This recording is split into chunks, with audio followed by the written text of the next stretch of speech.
और कोई मेरा कसूर न था। दोस्तों, आखिर वो लम्हा आ गया जिसे आपसे मुझे साझा करना था। मुझे नौकरी से निकाल दिया गया है, या इसे यूं कहूं कि मैंने वो नौकरी ठुकरा ही दी। आज बाबा साहब को याद करने का दिन है, और आज का दिन एक और गम लेकर मेरी जिंदगी में आया कि मैं जिस कॉलेज में दिल्ली विश्वविद्यालय के तकरीबन 14 साल से पढ़ा रहा था, मेरी जगह किसी और को नियुक्ति दे दी गई है। ये ऐसा दिन है, ये ऐसा फैसला है, ये ऐसा लम्हा है जिसका अंदाजा मुझे था। मुझे अंदाजा इस बात का था कि जो माहौल पूरी उच्च शिक्षा का बनता जा रहा है, उसमें जो सच बोलेंगे वो मारे जाएंगे। इसलिए आज के दिन मेरी जगह किसी और को रख लिया गया। और मैं इसलिए ये बात कह रहा हूं कि मैंने नौकरी ठुकरा दी है, क्योंकि इस बात का अंदाजा मुझे शुरुआत से था कि ये जो सच बोलने का दुस्साहस मैं कर रहा हूं, इसका एक दिन यही हश्र होना है। इस मुल्क के निजाम को सच नहीं पसंद है। इस मुल्क के हुक्मरानों को जब सच नहीं पसंद है, तो इस मुल्क के हुक्मरान जिन्हें चुने हुए हैं, अलग अलग संस्थाओं में बिठाए हुए हैं, उन्हें भी ऐसे लोग नहीं चाहिए जो आंख में आंख डाल करके सच बोलते हैं। मिर्जा गालिब को शुरू में याद करता हूं कि घर में क्या था कि तेरा गम उसे गारत करता, वो जो रखते थे हम एक हसरते तामीर सो है। हसरते तामीर यानी सृजन का, नएपन का, जो यानी नएपन की हसरत, वो हम बचा कर ले आए। पूरा वाकया अगर मैं बहुत कम शब्दों में कहूं तो वो ये है कि साल 2010 का वो दिन, 1 सितंबर की तारीख, जब मैं जाकिर हुसैन दिल्ली कॉलेज में हिंदी विभाग में असिस्टेंट प्रोफेसर एडहॉक बेसिस पर ज्वाइन हुआ, और 6 सितंबर 2010 को मैं अपनी पहली कक्षा में गया। वो मेरे लिए एक सपने के पूरे होने जैसा था, क्योंकि आजमगढ़ के जिस गांव में एक सामान्य किसान परिवार में पैदा होकर बचपन में गाय भैंस चराने वाला एक शख्स, उसे बिल्कुल अंदाजा नहीं था कि वो एक दिन अपने अकादमिक जीवन की इस मंजिल को पाएगा। मगर मेरे परिवार वालों का ये त्याग, मेरे बड़े पिताजी, मेरे पिताजी, मेरी मां, घर के बाकी लोगों ने बहुत कुर्बानी दी, सपने पाले, और उन सपनों को हमारे भीतर भरकर, कलम और किताब की अहमियत समझकर मुझे इलाहाबाद विश्वविद्यालय पढ़ने के लिए भेजा। हम उसी परिवार से आने वाले लोग हैं जिनके जूते फटे हुआ करते थे, जिनके घर में पेंट नहीं होता था केवल इसलिए कि उनके घर का कोई व्यक्ति किसी दूसरे शहर में पढ़ने गया है। इलाहाबाद विश्वविद्यालय, जिसकी 300 रुपए फीस थी, उसके मेहराब पर हमने अपने सपनों के परिंदे को बिठाया। और यह दिन वह भी आया कि हमने अपनी काबिलियत से इलाहाबाद विश्वविद्यालय टॉप किया। बीए और एमए के दौरान बहुत कुछ सीखा हमारे गुरुओं ने, इलाहाबाद विश्वविद्यालय के हमारे साथियों ने, उस माहौल ने हमें गढ़ा है।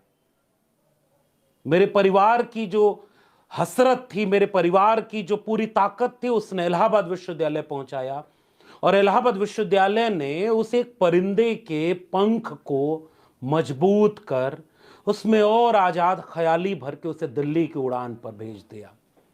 हम दिल्ली आए तो आईएएस बनने आए थे, मगर एमए के दौरान ही नेट जेआरएफ की परीक्षा क्वालिफाई कर ली, अपीयरिंग में ही जेआरएफ हो गए।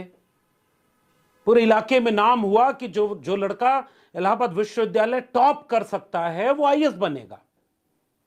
मेरे पिता, जिनसे मैंने पहली बार भगत सिंह और अंबेडकर का सबक सीखा, मेरे बड़े पिता, जिनसे हमने कबीरपंथी निर्गुण संतों का एक संस्कार पाया था, और उन दोनों के बीच पलते बढ़ते अपने उस ख्वाबों के परिंदे को दिल्ली उड़ा लाए आईएएस बनने। मगर उस बीच में जब जेआरएफ पास हुए, अपीयरिंग में ही, एमए के अपीयरिंग में ही जेआरएफ हो गए, दिल्ली विश्वविद्यालय में पीएचडी में एडमिशन मिला, क्योंकि घर वाले ये कहते थे कि बहुत दिन तक दिल्ली रख पाना मुश्किल है। तो फेलोशिप के लिए जेआरएफ में एडमिशन लिया, तो फेलोशिप के लिए पीएचडी में एडमिशन ले लिया, भक्ति काल पर पीएचडी शुरू कर दी। और उसी दरमियान एक इंटरव्यू दोस्तों के साथ देने चले गए कि भाई जब पीएचडी कर रहे हैं तो एक मौका है, क्यों ना असिस्टेंट प्रोफेसर के अपने सपने को पूरा किया जाए। और वो कॉलेज था लक्ष्मीबाई कॉलेज। मैं पहली बार वहां इंटरव्यू देने गया, और उस इंटरव्यू बोर्ड का माहौल ऐसा था कि अब 2 मिनट के इंटरव्यू के बाद उन्होंने कहा कि अरे आप बच्चे हैं, अभी जाइए पढ़ाई लिखाई करिए। वो एक जो स्वाभिमान, आत्मसम्मान है ना, जो हमें मिला था, उस पर हमने कहा कि हमारी पढ़ाई पर तो हमें कैसे ये कह सकते हो कि अभी और जाके पढ़ाई करिए। और दूसरा कॉलेज जो इंटरव्यू देने में गया, असिस्टेंट प्रोफेसर एडहॉक बेसिस का, वो जाकिर हुसैन कॉलेज था। इंटरव्यू की तारीख का दिन था 31 अगस्त 2010। और हम सारे दोस्त जो डीयू जेएनयू के थे, ये सोचकर गए थे कि ये इतनी जल्दी नौकरी तो देंगे नहीं, लेकिन हम ये इन्हें जरूर दिखाएंगे कि हम मेहनत करके यहां तक पहुंचे हैं, इंटरव्यू खराब नहीं होने देंगे। और इस आत्मविश्वास ने उस इंटरव्यू को इतना अच्छा किया कि जाकिर हुसैन कॉलेज ने तमाम दर्जन 1.5 दर्जन लोगों के बीच एक ऐसे नौजवान को चुन लिया जिसकी उम्र उस वक्त मात्र 21.5 साल थी।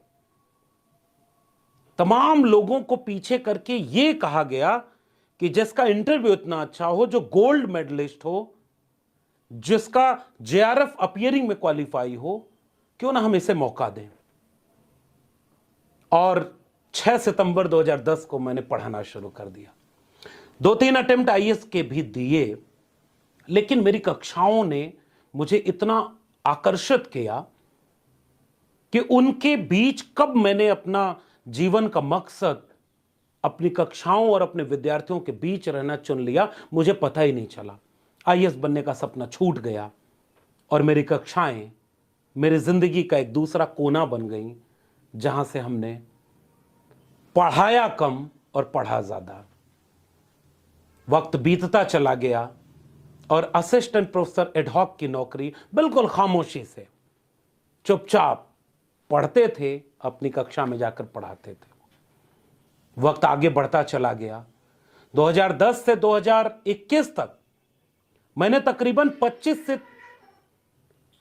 2010 से 2021 तक मैंने तकरीबन 25 से 30 इंटरव्यू परमानेंट अपॉइंटमेंट के दिए। उन सारे इंटरव्यूज में यह कहा जाता था कि आप जहां पढ़ा रहे हैं वहां आपका हो जाएगा। 1.5 मिनट 2 मिनट के इंटरव्यू, आता हूं अभी इस पूरी प्रक्रिया पर भी। तो उन सारी प्रक्रियाओं में हमें कहीं और परमानेंट नहीं हुआ। एक जगह बिहार सरकार ने 2017 की वैकेंसी में हमने परमानेंट कर दिया था, लेकिन जो मोहब्बत दिल्ली विश्वविद्यालय से बन गई थी, जो मोहब्बत अपने कैंपस से, अपने कॉलेज से हो गई थी, उसके लिए मैंने कहीं और जाना कबूल नहीं किया और यहीं बैठे रहे। अपनी कक्षाओं में जाते थे, विद्यार्थियों से सीखते थे, पढ़ते थे, पढ़ाते थे। और इसी दरमियान 2015-16 के आसपास से बार बार शिक्षा पर हमले होते रहे। जिस दिल्ली विश्वविद्यालय में 10% एडहॉक टीचर को रखने का नियम था, 4 महीने से ज्यादा नहीं रख सकते, उस दिल्ली विश्वविद्यालय ने दशकों तक एडहॉक को चलाते रहे। और जब अचानक उनकी नौकरी छिनी तो हमने आंदोलन किए। हमने शिक्षा बचाने की पिछले 2016-17 से, जब से यह हमला शुरू हुआ, तब से हर आंदोलन में शरीक हुए, क्योंकि हमें पता था कि जो राजनीति हमारे कैंपसेस को तय कर रही है, जो राजनीति हमारा सिलेबस तय कर रही है, जो राजनीति हमें तय कर रही है, कौन पढ़ेगा, कौन पढ़ाएगा, क्या पढ़ाएगा, अगर वो गलत है तो उसके खिलाफ बोलना हमारा नागरिक धर्म है। इसलिए जब हम ये उम्मीद पालते हैं कि हमारी कक्षा में हम रीढ़ वाले नागरिक पैदा करें, रीढ़ वाले विद्यार्थी पैदा करें, जिनके आंखों में सच बोलने का साहस हो, तो इसकी शर्त यह है कि जो उनके सामने शिक्षक बनकर खड़ा है वो निडर हो और उसके पास रीढ़ हो। इसलिए हमने दिल्ली विश्वविद्यालय और देश भर के एजुकेशन पर जितने भी हमले हो रहे थे उसके खिलाफ बोलना चुना था।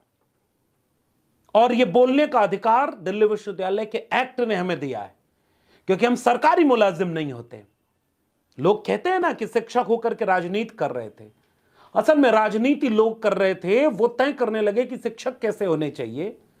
तो ये जो स्वायत्त संस्थान है दिल्ली विश्वविद्यालय, इसमें हमें यह अधिकार मिला हुआ है कि हम सही को सही और गलत को गलत कह सकते हैं। हमारे ऊपर कोई सरकारी मुलाजिम होने की शर्त नहीं लगी हुई है।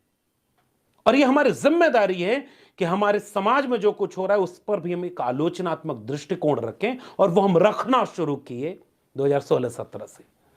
और हायर एजुकेशन पर होने वाले तमाम हमलों के खिलाफ हमने आवाज उठाई। हमारे विद्यार्थियों ने हमें पसंद किया। 2018 के वक्त जब रोस्टर आया कि 13 पॉइंट रोस्टर होगा, तो हमारी जिम्मेदारी थी कि इसकी भी लड़ाई हम लड़ें, ताकि इस देश के वंचित, शोषित, कमेरा लोग, जो पहली पीढ़ी, हम जैसे लोग पहली पीढ़ी के लोग हैं, जो इन विश्वविद्यालयों तक पहुंच पाए। और उस पढ़ाई और लड़ाई के साझा साथ ने हमें बिरसा, फूले, अंबेडकर, पेरियार से परिचित कराया, हमें भगत सिंह से रूबरू कराया, हमें अपने इतिहास से रूबरू कराया। और फिर यह तेवर और सख्त हुआ कि सच कहना अगर बगावत है तो समझो हम भी बागी हैं। और हमने चुना था कि हम हर गलत के खिलाफ बोलेंगे। हम बोलेंगे क्योंकि बोलना हमारी एकेडमिक डिसिप्लिन की पहली शर्त है, और सच बोलना। इसलिए हमने ये चुना और इसके लिए लड़ाई लड़ी। फिर जब जरूरत महसूस हुई कि इस देश को उस दिशा में हमें बेहतर बनाने की कोशिश करनी चाहिए, तो वो भी निभाई। मगर ये जो कॉलेज के बाहर की मेरी दुनिया थी, इसे मैंने कभी अपने कॉलेज के भीतर घुसने नहीं दिया। मैं अपने विद्यार्थियों के सामने जब भी होता था तो मैं उनका शिक्षक होता था। मेरी विचारधारा, मेरा एक्टिविज्म, मेरी समझ जो समाज को लेकर है, वो मेरे कॉलेज की चार दीवारी के भीतर कभी नहीं गई।